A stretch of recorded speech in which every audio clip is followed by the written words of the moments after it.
Nobody wanted her. She sat trembling in the corner of a makeshift cage, all fur and fear, her wild eyes darting toward the pine shadows just beyond the auction lot.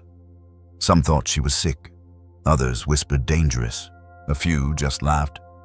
Who'd pay money for a wildcat baby like that?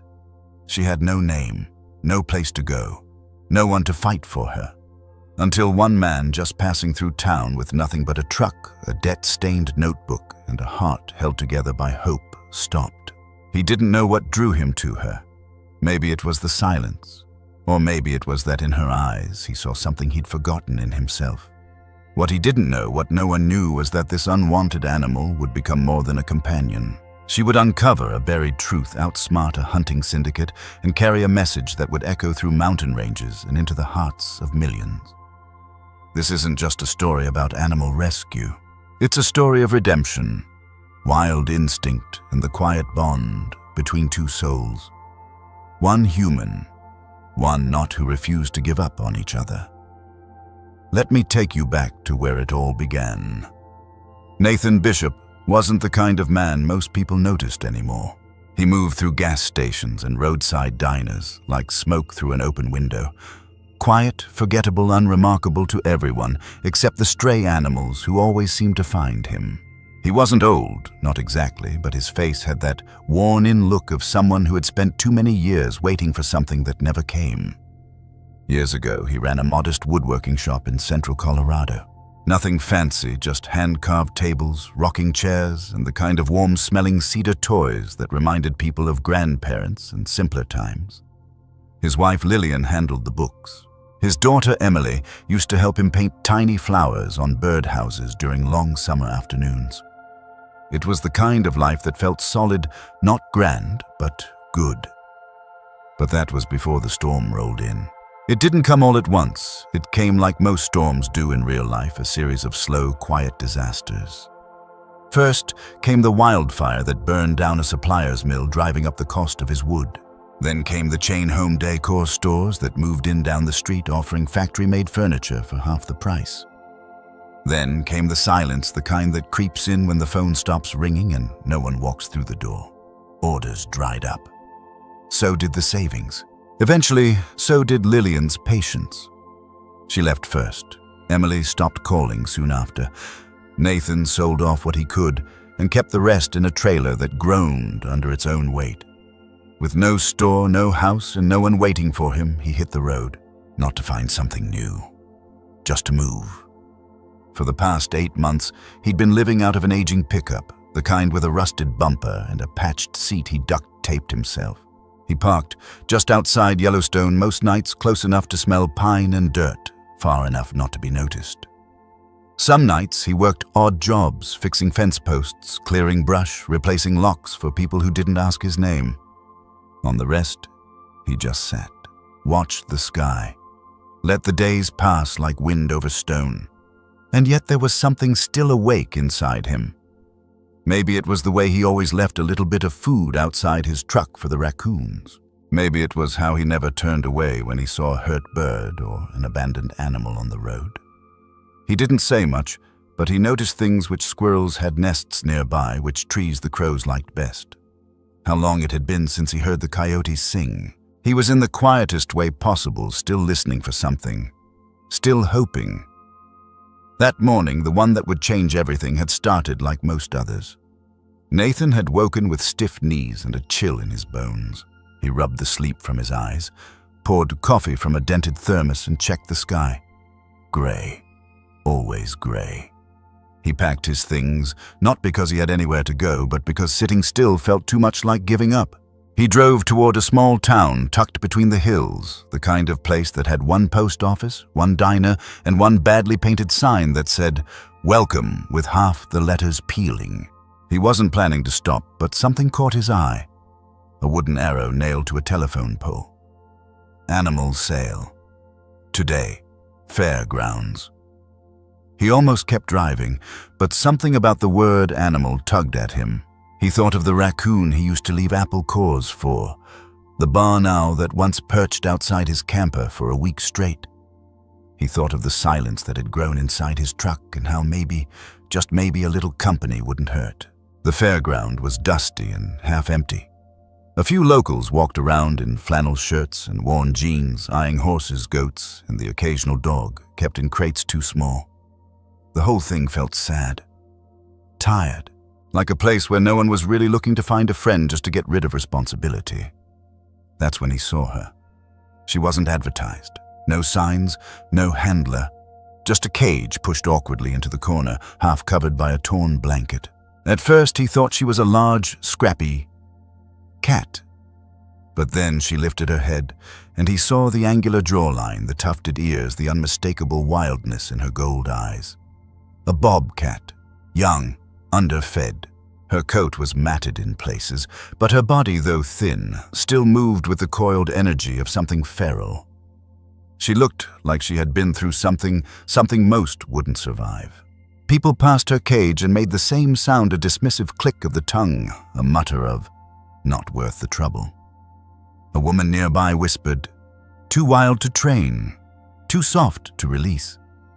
A man added, "Probably a fire orphan."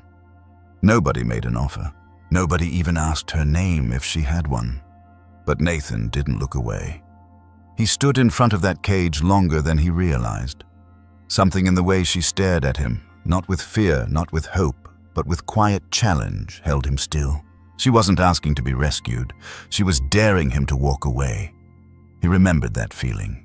A man nearby who seemed to be in charge noticed Nathan watching. "You looking to buy?" he asked. Nathan shrugged. "She yours?" The man laughed. "Not anymore. Belonged to some outfit that shut down. Rehoming what's left. She's the last one. Dangerous, though. Won't eat, won't let anyone near her. Vet said she's unfit for relocation. Nobody wants her. Might just, you know." He didn't finish the sentence. "How much?" Nathan asked. The man hesitated. $5. It wasn't the price that shocked Nathan. It was the ease of it. Like she was already gone. He pulled the bills from his wallet, creased and damp from months of being carried in the same back pocket. The man took them, shoved the cage toward him, and walked off without a word. Nathan stared at the bobcat. She didn't flinch, just watched him. "I guess I should call you something," he murmured. "How about Marley?" She blinked once, slowly. He didn't know what that meant, but that's how it started. No grand moment, no lightning strike. Just a man with nothing left and an animal no one wanted. He drove her back up the trail toward the pines. She didn't make a sound, didn't move, just watched him through the bars with an expression he couldn't name. Not fear, not trust, something in between. As the forest thickened around them, Nathan felt something stir in his chest. Not joy, not even hope, just the first breath of something that had been buried for a long time. He didn't know what Marley had been through. He didn't know what she needed, but for the first time in years, he felt like maybe he still had something to give. Across the U.S., wildlife rescue centers receive dozens of injured or orphaned bobcat babies each year, especially after wildfires. Many are deemed unreleasable, too hurt, too used to human presence, or too young to survive alone. Most are kept behind closed doors. Some never make it past the intake forms. But once in a while, one ends up in a place it was never meant to be and finds someone it was meant to find. Being forgotten doesn't mean you're finished, and being wild doesn't mean you're broken. That night, as Marley lay silent in the back of the truck and the wind whistled through the trees, Nathan realized something he hadn't felt in a long time. He wasn't just bringing her home. He was going home too.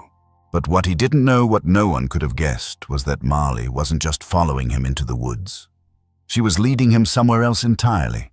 Nathan parked the truck just past the ridge where a short trail cut through the trees and led to the old cabin. It had belonged to a friend now long gone, but he'd left Nathan the key and a note that simply said, "If you ever need to disappear, this place won't ask why." Marley made no sound as the truck door creaked open. She stayed crouched in the crate pressed against the farthest corner. Nathan didn't reach for her. He just opened the door, set the latch to hold, and stepped away. He waited, 1 minute passed, then 2. Eventually, a soft scrape of claw on metal. Marley padded out as silent. Slow, her paws sinking into the pine needles like she was testing the earth itself. She didn't run. She didn't attack. She didn't look at him either. Instead, she walked past him and disappeared into the tree line. Nathan stood there, one hand on the truck bed, unsure what he'd just done. He hadn't planned beyond that moment. No training book, no leash, no idea if she'd come back. But as he turned toward the cabin, he felt eyes on him, watching, measuring. She hadn't gone far. The days that followed were quiet, strange, and somehow sacred. Nathan never tried to touch her. He didn't call her name, didn't set rules. Every morning he'd pour clean water into an old metal pan, leave raw meat outside the door, and then sit on the porch with a tin mug of coffee, watching the sky. Sometimes she came to eat, sometimes she didn't, but she always watched. It was a rhythm, unspoken, measured. Day 5 was the first time she approached while he was still outside. Day 8, she let him sit less than 10 feet away as she ate. On day 11, she growled, not in warning, but in what felt almost like frustration when a hawk circled overhead, like she was protecting the space. Still, she wouldn't let him touch her, and Nathan didn't need her to. He knew what it was like to need distance just to survive. There was something different about Marley, something Nathan felt more than understood. She wasn't just a wild animal. She was alert in a way that reminded him of soldiers he used to meet at the VA. She scanned every angle. She paused at every step. Her instincts weren't just sharp, they were precise, trained. Nathan had met bobcats before rescues at wildlife centers, wounded cats that wardens tried to rewild. They were skittish, yes, or aggressive, even playful in bursts. But Marley was none of those things.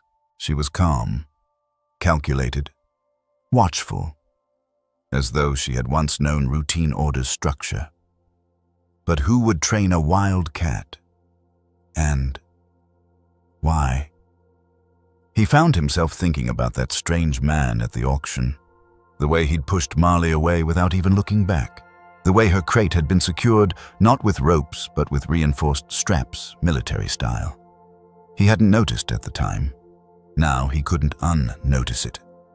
Nathan began digging, not into the ground, but into her past.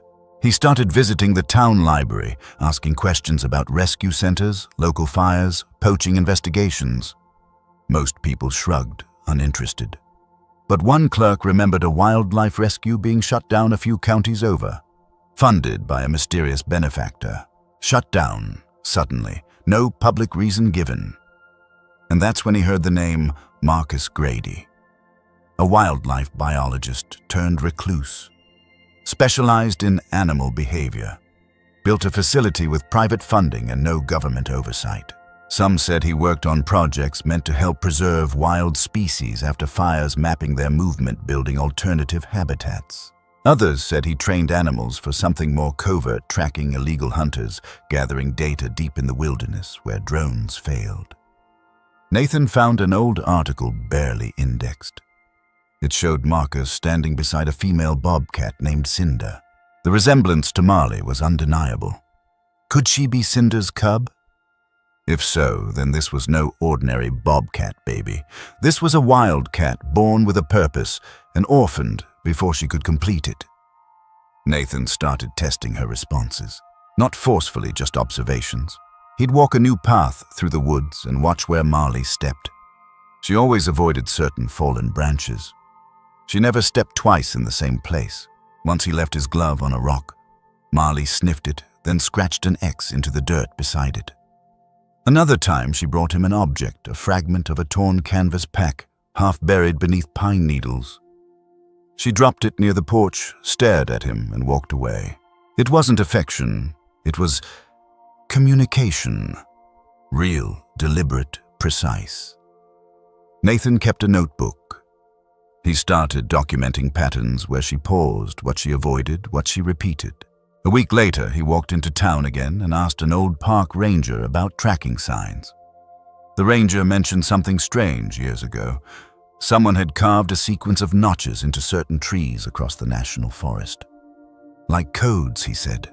No one could ever explain them. That night, Nathan followed Marley again, this time into the deeper woods. At one point, she stopped and pawed at a tree. The bark had faint vertical cuts, 3 short, 2 long, 3 short again. Nathan blinked. He'd seen that before. It was a signal code used by early cartographers and treasure hunters. But what was a wildcat doing marking treasure codes? Unless she wasn't marking them, unless she'd been taught to find them. In the weeks that followed, the bond between them changed. Marley began walking beside him, not just around him. She stopped circling the cabin at night. Instead, she'd lay by the fire pit, eyes half closed, tail flicking slowly. One night, a coyote came too close. Marley didn't growl. She leapt, fast, silent, controlled. The coyote fled. Nathan realized she wasn't just trusting him, she was protecting him. There was something sacred in that. Something ancient. In the U.S., wildlife rehab centers face deep ethical and logistical challenges when caring for wild animals, especially apex predators like bobcats. Some young bobcat babies imprint too heavily on humans to be re-released, while others are considered behavioral risks. But there have also been rare, documented cases of bobcats forming deep, lasting bonds with a single human, particularly when raised in hybrid sanctuary environments. These stories don't make the news, but they live in whispers among animal rehabbers. One case archived in Montana in the 90s recorded a bobcat that refused to leave the cabin where it had been fostered, returning every winter to check in. The locals called it the spirit watcher. Sometimes the animal doesn't need a cage. Sometimes it just needs to belong. We're used to thinking of wild animals as unpredictable or dangerous, especially animals like bobcats with their sharp claws and fierce independence. But what if that same wild instinct, when combined with memory and trauma, could become something more? What if it could become purpose? Not every animal wants to be touched. Some just want to be seen. Not all rescue stories are about soft fur and cuddles. Some are about space, respect, time, and the quiet knowing that trust doesn't always look like affection, it looks like loyalty. If you've ever had a connection with an animal that didn't make sense to others, you're not alone. Drop A in the comments. Someone here will understand.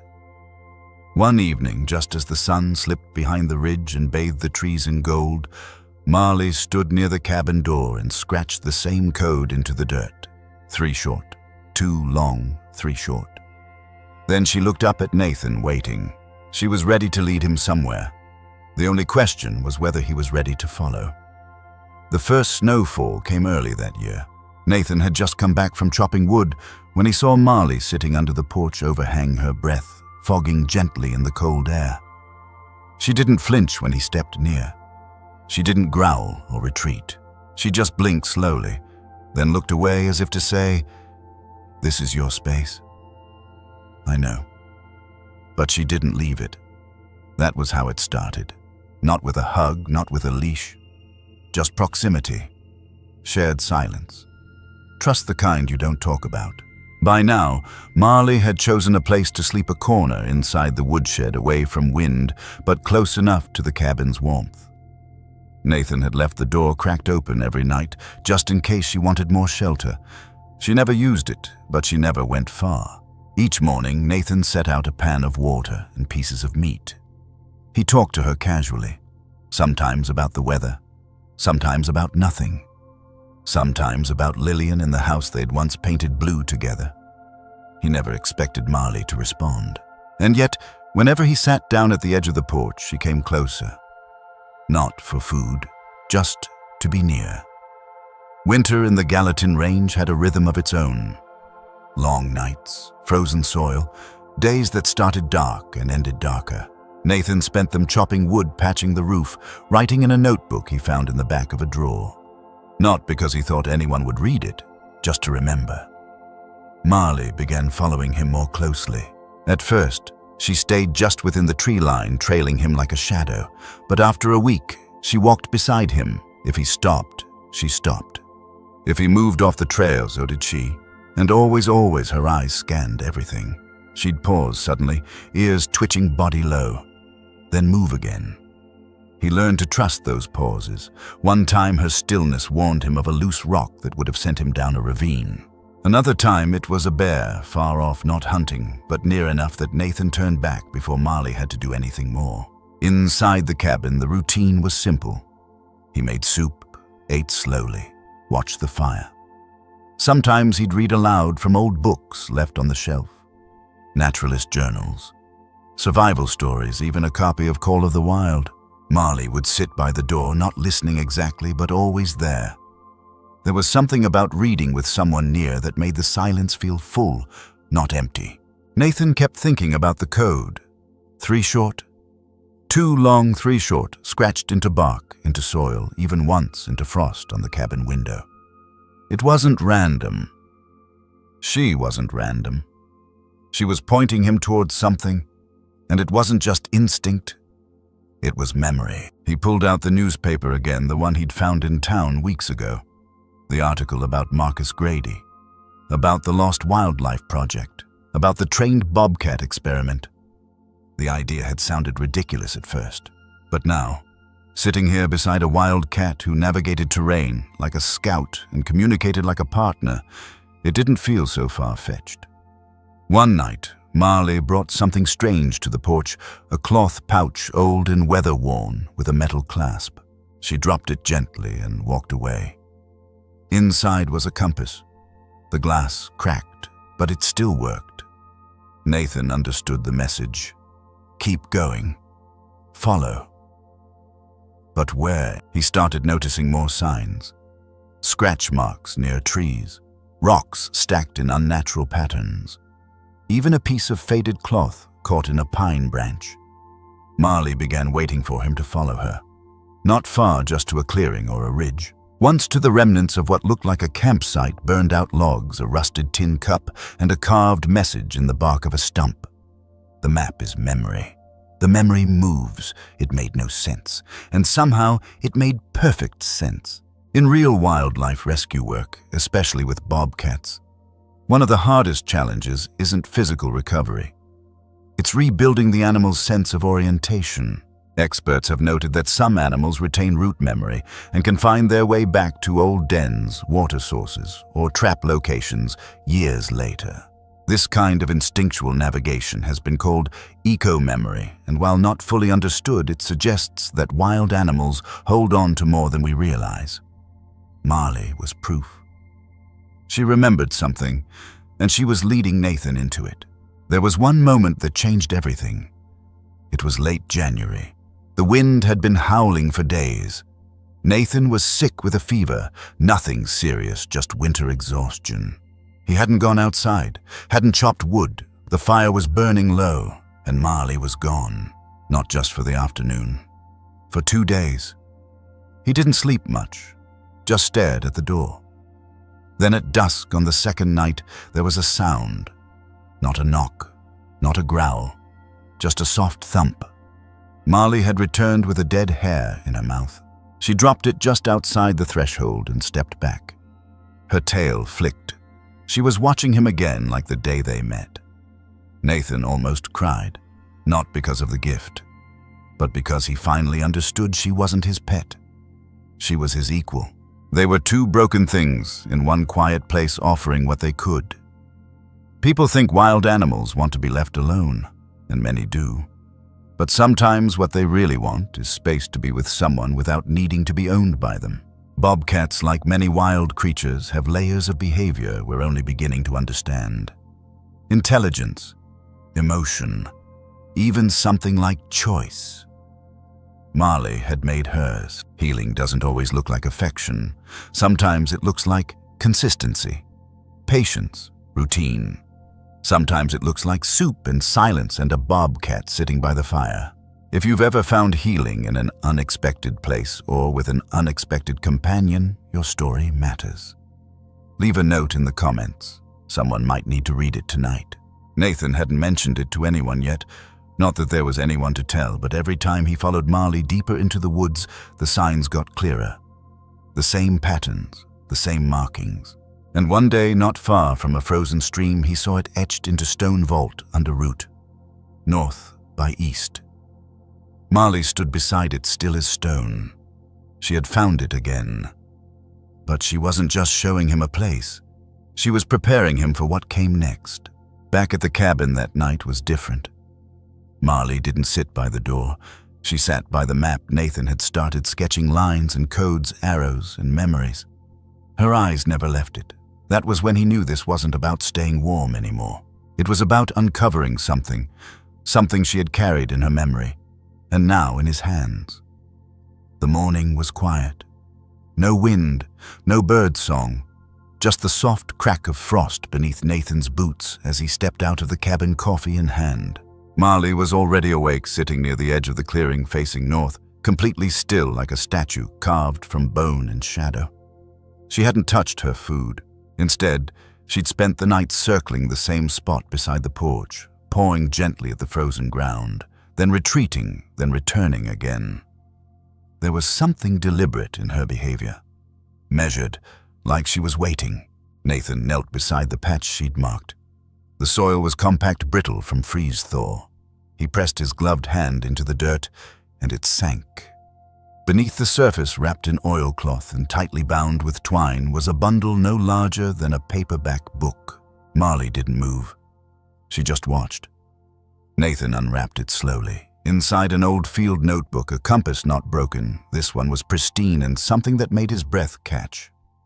A map, not printed, hand-drawn, faded in places, but the ink still clear. Landmarks he recognized.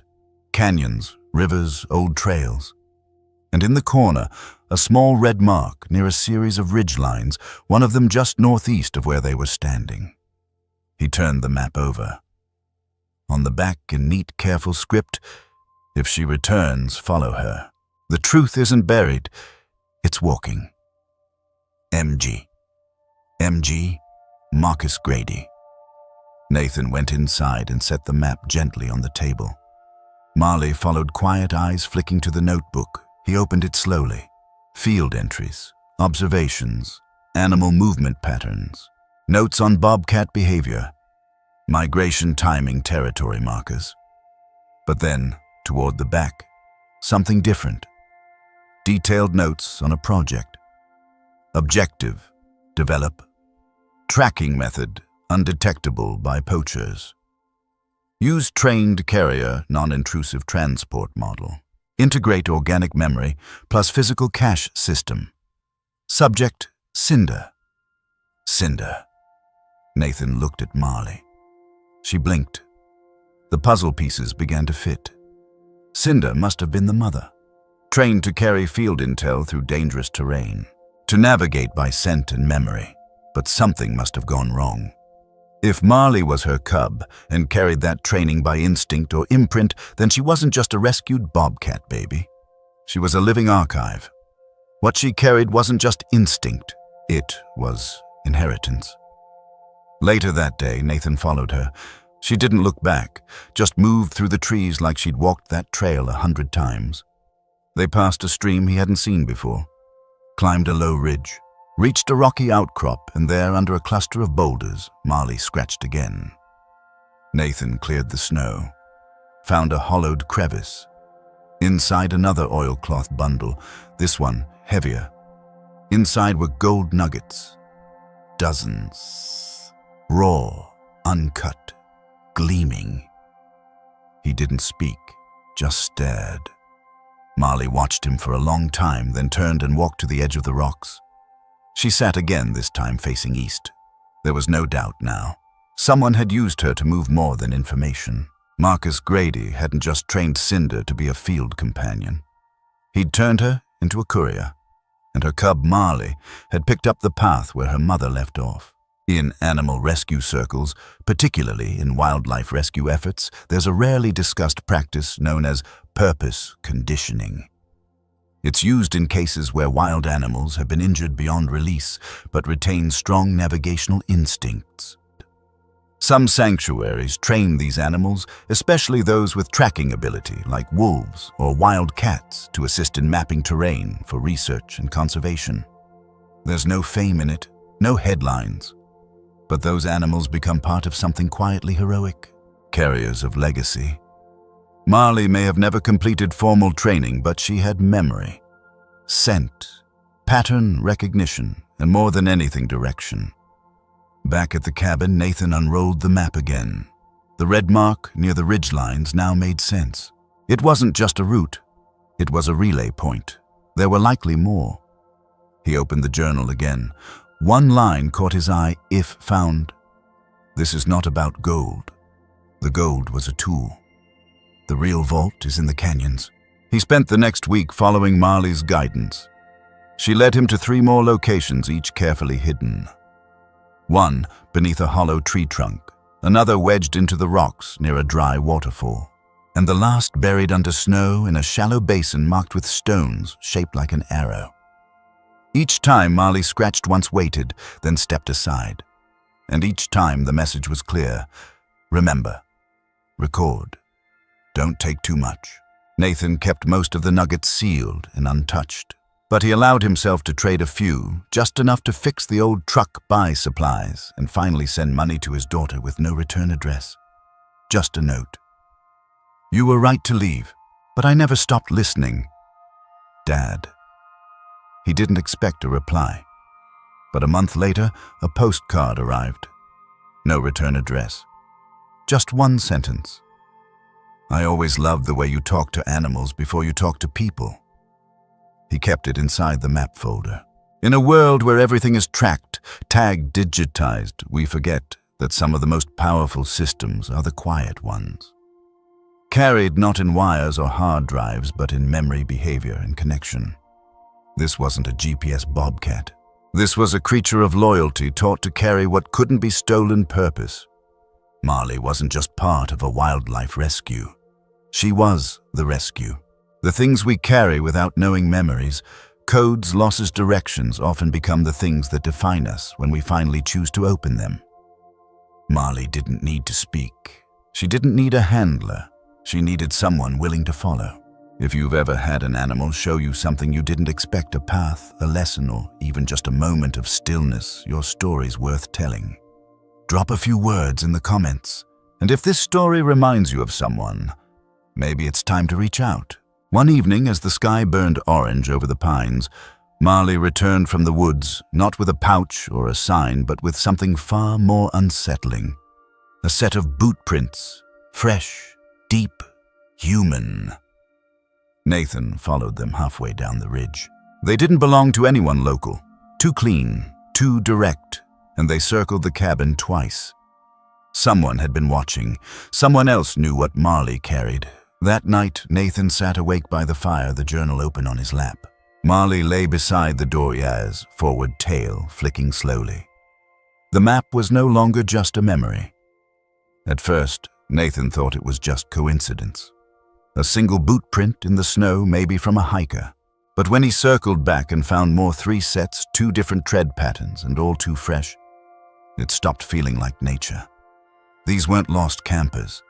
These were men tracking something, and they weren't trying to be quiet. Marley had sensed it before he did. For 3 nights in a row, she wouldn't rest near the porch like usual. She paced the tree-line, ears perked, body tight like a coiled spring. On the 4th night, she refused to eat. That's when Nathan knew something had changed. This wasn't their sanctuary anymore. It had become a trailhead, and someone was following the map. Nathan moved quickly. He packed the gold back into the earth-scattered leaves over the hidden cache spots. He gathered the map, the journal, and Marley's compass, sealed them in oilcloth, and stowed them inside the truck's engine compartment beneath the spare tire. Marley watched every step. She didn't protest, she knew. This was no longer a place to rest. It was a place to leave. They drove east out of the range along logging roads that hadn't seen traffic in years. Marley curled in the back seat, tense but calm, her eyes fixed on the passing trees.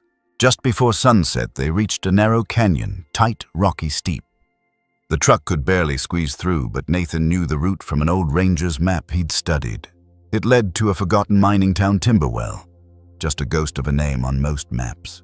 But according to Marcus Grady's journal, it held something more. A vault, a relay, maybe even the truth. They needed time to find it. But time wasn't theirs anymore. Just before dawn, Marley growled. Nathan jolted awake in the cab, heart pounding. She was staring up the ridgetail, rigid ears forward. He climbed out slowly, not speaking. And there they were, silhouettes against the sky. 3 figures, then 4. One crouching beside a fallen log, scanning the ground. Another holding binoculars. They hadn't seen him yet, but they were close. Too close. He pulled Marley into the old stable at the edge of Timberwell, what remained of one. Its roof had collapsed, but part of the rear wall still stood. Inside, under broken floorboards, he found what he hoped for, a shallow depression lined with stone. A natural shelter. Marley ducked inside. Nathan followed. They waited. Outside, the voices came low and slow. Calm, deliberate. These tracks are fresh. She's with him. You sure it's the same one? Same pattern, same prints. Look how the weight shifts. That bobcat isn't just moving, she's guiding. Nathan held his breath. These weren't poachers, not amateurs. They knew Marley's purpose. Wildlife trafficking in the U.S. is often thought to be a foreign problem, but organized groups operate domestically, targeting exotic pets, smuggling protected species, or using animals as tools to move rare resources. In 2019, a bust in Arizona revealed a team using trained coyotes to track illegal mineral deposits on protected lands. The operation was run by a former field biologist turned black market guide. Sometimes the people hunting wild animals aren't hunters at all. They're former scientists who sold their knowledge for profit. What Marley carried wasn't just gold. It was access, and someone wanted it back. That night, Nathan and Marley moved. They took no trail, just open ground, ducking behind ridges using tree cover. Nathan moved slowly, every step watched by Marley, who seemed to anticipate each noise before it came. When they reached the far canyon wall, she stopped.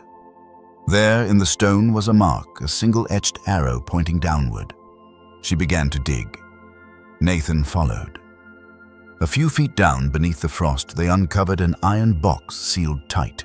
Inside, another journal. This one newer. Marcus Grady's handwriting again.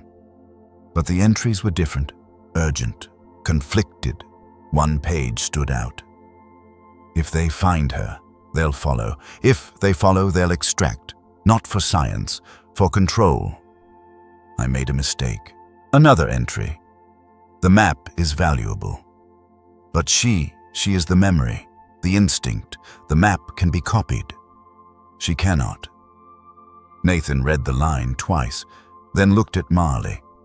She wasn't just carrying a message. She was the message people see wild animals and think of survival. Teeth, territory.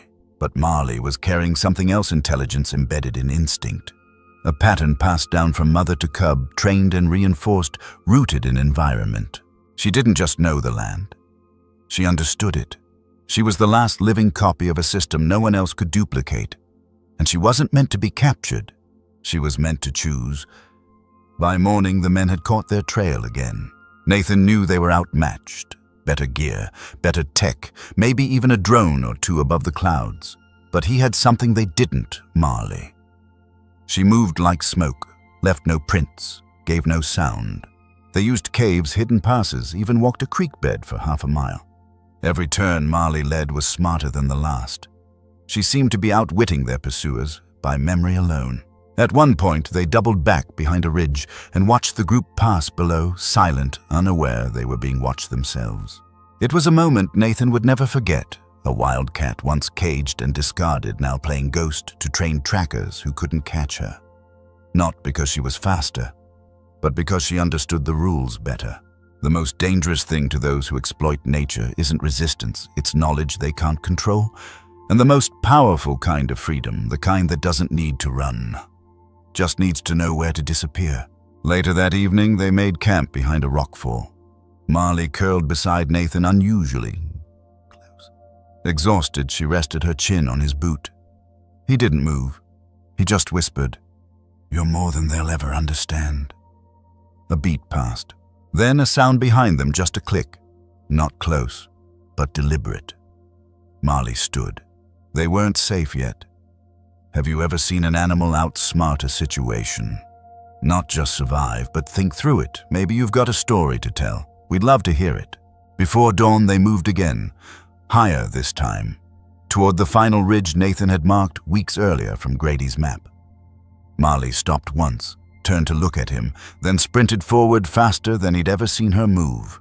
When he caught up, she was waiting at the mouth of a narrow cave, inside an old cash box partially open, exposed and empty. Whoever had been ahead of them had already found it, but they'd missed something. Marley stepped around the box and began scratching the cave wall. Beneath the dust, a second symbol, one Nathan hadn't seen before. It wasn't a map, it was a warning. Nathan stared at the symbol, heart racing. It wasn't just about being followed anymore. It was about being chosen to continue. And the next choice he made, he knew might cost him everything. The wind inside the cave pressed cold against Nathan's skin, but it wasn't what made him shiver. He was staring at the wall where Marley had scratched away centuries of dust to reveal a mark etched in stone. It wasn't the same symbol from the other caches. This one was simpler, older, just a single line with a break through the middle flanked by dots. He didn't understand it at first. But Marley stood still, tail low, her eyes fixed on the marking like it mattered more than anything she'd found before. Nathan ran his fingers over the groove. The break in the line wasn't damage, it was intentional. A separation, a split. It reminded him of something Marcus Grady wrote in the final pages of his second journal. Every carrier must choose to deliver or to protect. You can't do both. Until that moment, Nathan had been following Marley. Now he realized she was offering him something else entirely, a decision. By nightfall, they were back in Timberwell. The trackers hadn't found the cave, not yet, but Nathan knew that wouldn't last. He'd seen the drone overhead that afternoon, just once, a flicker of metal above the clouds. Enough to tell him time was running out. He laid out everything they had in the abandoned stable, the full map, Marcus's journals, the compass, a small pouch of the remaining gold nuggets, and Marley sat beside him, calm but alert. She hadn't eaten since the night before. He offered food. She refused, not out of fear, out of focus. She was waiting again, for him. At sunrise, they were met. Not with weapons, not with threats. Just a man in a dark jacket, clean boots, eyes hidden behind mirrored glasses. He didn't introduce himself, didn't have to. I believe you have something of ours, he said. Nathan didn't move. She's not a thing. She's an asset, and she wasn't meant to go missing. Nathan looked down at Marley, who stood between them without growling, without blinking. Ready, but calm. What's so valuable about a wild cat? Nathan asked. The man's expression didn't change. She remembers things no satellite can capture. She sees patterns no software can mimic. She moves without trace. She leads. He took a step closer. You don't know what you're carrying. We'll take her and the documents, and we'll give you a fresh start. He pulled an envelope from his coat. Inside, a check for $50,000. Already signed. You get to walk away. No more running, no more caves. Just peace. Nathan didn't look at the check. He looked at Marley. She was staring not at the man, but through him. And what Nathan saw in her eyes made his decision for him. He tore the check in half, then in half again, dropped the pieces in the dirt. She's not yours, he said. She never was. There was no raised voice, no dramatic gesture, just truth. The man's mouth tightened, his fingers hovered near his radio. But before anything else happened, Marley let out a sound Nathan had never heard from her before. Not a growl, not a hiss, a deep, throaty snarl, slow, low, unmistakably final. She stepped forward. The man backed away. We'll be seeing you, he said, and left. They waited 2 hours to be sure. Then Nathan packed again. Only this time he didn't bring the gold. He buried it. Every last piece. in a spot only Marley knew, marked with a single stone and a pine branch shaped like a crescent moon. He left the journals in a weatherproof lockbox at the base of a lookout tower with a note, "This is for preservation, not possession. If you're reading this, that's why you want it before you take it."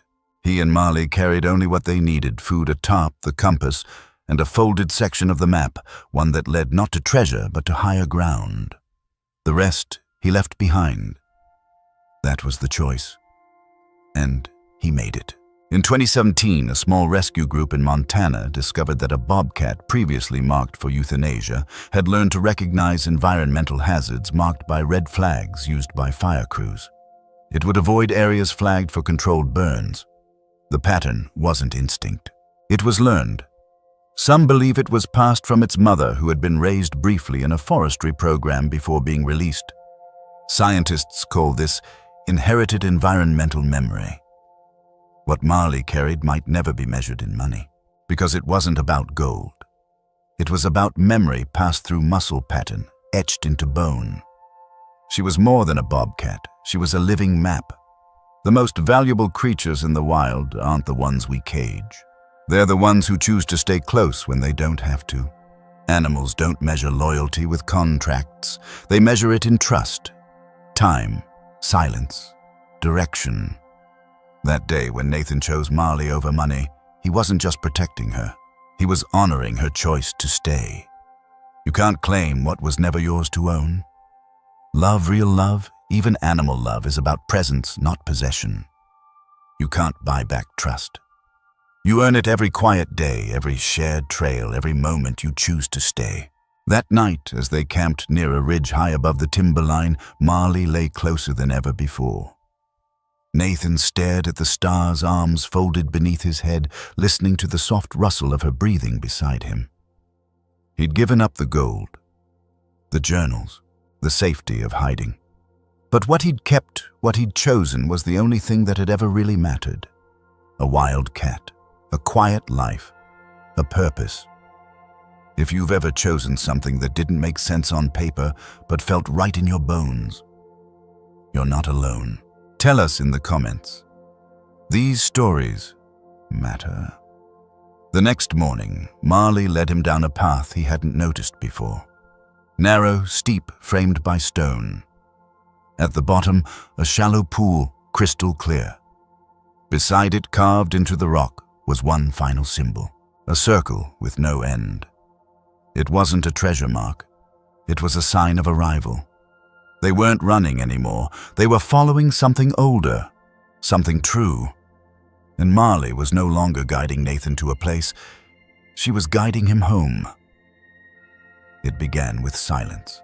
Not the usual kind, the kind Nathan had grown used to in the woods, the kind that wrapped around the cabin like a blanket. This silence was fuller, alive. He stood at the edge of a meadow, Marley just ahead, watching something beneath the trees. The snow had melted early this year. Patches of green were already breaking through, and for the first time in weeks, Nathan didn't feel like he was on the run. He felt still, free. Marley took a few steps forward, then paused. She looked over her shoulder, not at him, but past him, as if checking the wind. Then she disappeared into the underbrush. He didn't follow. He sat, waited. He'd learned by now that when a wild animal leaves, it's not always goodbye. Sometimes it's a circle. She didn't return that night, or the next. Nathan didn't panic. He kept his rhythm, cooked simple meals, walked the perimeter, sat in the same spot at sunset. And though he never said it out loud, every time he looked toward the tree line, he hoped. Then, 3 days later at dawn, she came back. But she wasn't alone. At first, he thought he was seeing shadows, 3 small shapes moving behind her, but as the light broke through the pine boughs, he saw them clearly. 3 bobcat cubs, just barely old enough to follow her stumbling a bit in the grass, their legs too long for their bodies, their eyes wide but unafraid. Marley moved with care, stopping often to glance back, giving soft grunts that Nathan had never heard before. Gentle corrections, small encouragements. And when she reached him, she sat down just 10 feet away. Not between him and her cubs, beside them. For a moment, Nathan didn't move. Then he knelt slowly, resting his hand over his heart. One of the cubs took a clumsy step toward him before Marley gave a quiet chuff. The cub stopped, blinked, then turned to its mother, rubbing against her leg. Nathan smiled. She hadn't just returned. She'd chosen to return here with them, to raise them in the place where she had first learned trust. He began building again, not fences or cages, but space. He restored the broken roof of the stable, cleared the overgrowth near the old trail, made quiet walking paths wide enough for bobcat paws and hiking boots alike. Marley didn't stay close every day. Some mornings she took the cubs into the highlands. Other days they slept beneath the porch, curled in piles of spotted fur. Nathan never tried to pet them. He never tried to make them his. He just let them be. And that somehow made all the difference. There are a handful of documented cases in North America where rescued wildcats, especially bobcats, return to the place of their release, often after years.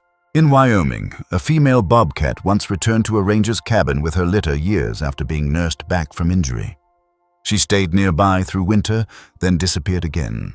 Biologists call this site fidelity, when wild animals voluntarily return to meaningful locations, usually DN sites or trusted resting areas. To the animal, it's not about comfort, it's about memory, connection, safety. News spread slowly at first.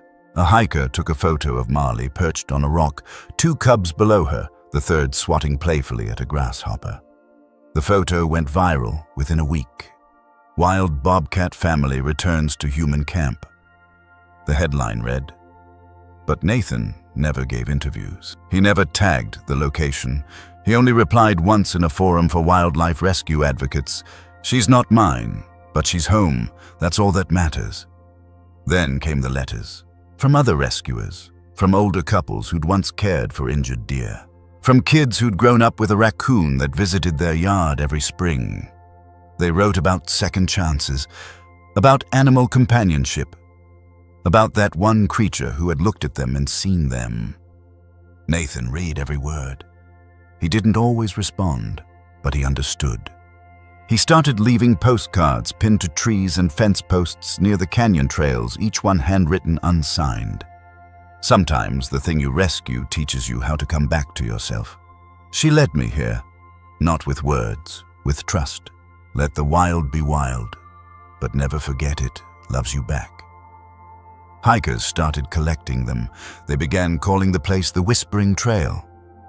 No signs, just stories. We often see wild animals as symbols of freedom, untouchable and removed from us. But maybe that's not quite true. Maybe their wildness isn't a wall, it's an invitation. A reminder that we too are animals. That trust doesn't need to be tamed. It only needs to be honored. Marley came back not because she forgot the wild, but because she remembered kindness. There is no greater gift than being chosen by something free, and no deeper responsibility than letting it remain that way. The cubs would grow up and leave one day. Nathan knew that. They'd find new ground, new canyons, maybe even become legends among wildlife researchers if they ever saw them at all. But for now, they were here, and so was he. One evening as the sun sank low and the air turned soft and gold, Marley sat beside Nathan again. He didn't speak. He just watched her, and she watched the trees. One of the cubs pounced on a moth. Another curled beside a stone. The third climbed halfway up a tree, then leapt down in a flurry of fur. Nathan chuckled softly. Marley blinked. And in that shared silence, something passed between them. Something ancient, wordless, unbreakable. If you've ever had an animal return to you, or if you've found healing in the quiet presence of something wild, share your story below. You're not alone. These moments matter more than most people know. That night, Nathan opened the old journal one last time. He found a page he'd missed, folded at the back with a clipped photo attached. It showed Marcus Grady standing beside Cinder the mother bobcat. On the photo, Marcus had written, "The map was never the goal, the bond was." Below it, one final note, "When the wild comes home, so do we." Nathan closed the journal and stepped outside. The stars were already out. Marley and her cubs were gone for the night, hunting or playing or teaching, but in the clearing where the moonlight touched the earth were their tracks.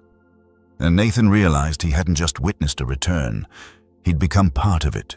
The last time Nathan saw Marley up close, it wasn't dramatic. There was no long goodbye.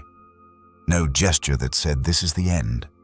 Just a morning where the sky was a little pink, the breeze a little warmer, and the clearing unusually quiet. He stepped outside with his coffee, looked toward the grove where she usually waited. Empty. The cubs too were gone. He stood there a long time, hand wrapped around his mug, breath rising slow in the crisp air. Then he nodded once. She had done what she came to do, and now she was living what she was meant to be. Weeks passed, then a month. Nathan still walked the trails, still checked the ridge, the grove, the hollow where the cubs liked to roll in leaves. He never saw them again, but he saw signs, tracks, fresh claw marks on old trees. A hare's remains left half buried beside the fire pit like a gift or a thank you. He never touched the offering, just let it stay until nature reclaimed it. He understood. Some messages don't need language. The cabin slowly changed, not to something new, but into something more open. Hikers who'd heard whispers about the bobcat family would sometimes pass through hoping for a glimpse. Nathan didn't offer tours, he didn't promise sightings, but he'd welcome them with warm tea and ask, "You ever sat still enough to hear trees breathe?" They usually laughed, then stayed quiet long enough to hear it. He started getting letters again. One was from a woman in Oregon who had rescued a fox with a broken leg. Another from a retired teacher in Maine who'd been leaving seed for a pair of mourning doves for 6 years. A man from New Mexico wrote about how his son, who never spoke in public once, whispered beautiful to a bobcat baby he saw in a wildlife rescue video. Some people sent photos. Some just sent memories, and all of them were reaching for the same thing: connection. To an animal, to themselves, to something uncontrolled and yet safe. In 2020, a small wildlife rescue center in Utah released a bobcat back into the wild after nearly a year of care. The release was filmed just 90 seconds of footage, but it became one of the most shared cute animal videos of the year. Not because the bobcat was doing tricks, not because of music or editing, but because the moment the cage opened, the animal paused, looked back, and then walked into the woods with purpose. The rescue team stood still, some crying. The caption just said, "She remembered. It struck a chord." Because deep down, we all want the same thing, not just to be free, but to belong in freedom. That's what Marley had taught Nathan. She was never meant to be a pet, never meant to be contained, labeled, owned. She was never about tricks or obedience or affection on command. And yet the bond they shared ran deeper than many human friendships. It wasn't about control. It was about choosing to stay and choosing to go and being respected either way. He thought about that often, how so many people believe love comes from holding on tightly. But sometimes real love looks like opening the door, then stepping back, letting the wild come to you and trusting it to leave when it needs to. What if the wild things we're trying to protect are also protecting us? What if every animal companionship we cherish, every dog at our feet, every cat on the windowsill, every wild animal that doesn't run when it sees us, isn't just seeking safety, but offering it, offering presence, a reason to slow down, a reminder that the world isn't just wires in concrete, it's roots, tracks, eyes in the dark that don't judge. There's a difference between rescue and possession. Real rescue, the kind that lasts, is about restoring the choice. To stay, to leave, to return again. That's what Nathan gave Marley, and that's what she gave back. He still walks the canyon trails. He still watches the sunrise from the old ridge. And sometimes, just sometimes, he sees movement in the trees. A flick of a tail, the flash of amber eyes, a pause, then gone. And every time his heart lifts, not because he's seen her again, but because he knows she's still out there, living her wild life, raising her young, running free in a world that once gave up on her. Sometimes healing doesn't look like closure. It looks like knowing the wild cat you loved doesn't need you anymore, and somehow that's the greatest piece of all. If this story has stayed with you even just a little, ask yourself this. What part of your life have you been trying to cage? Is there something or someone you once let go thinking it was lost, when, maybe, it was just finding its way home? If you've ever been changed by an animal, if a creature wild or not helped you feel seen, whole, grounded, share your story in the comments. Someone here will understand. And if this reminded you of something beautiful, click like, tap subscribe, and come back when you need a place to remember that not all goodbyes are endings. Some are invitations to trust again.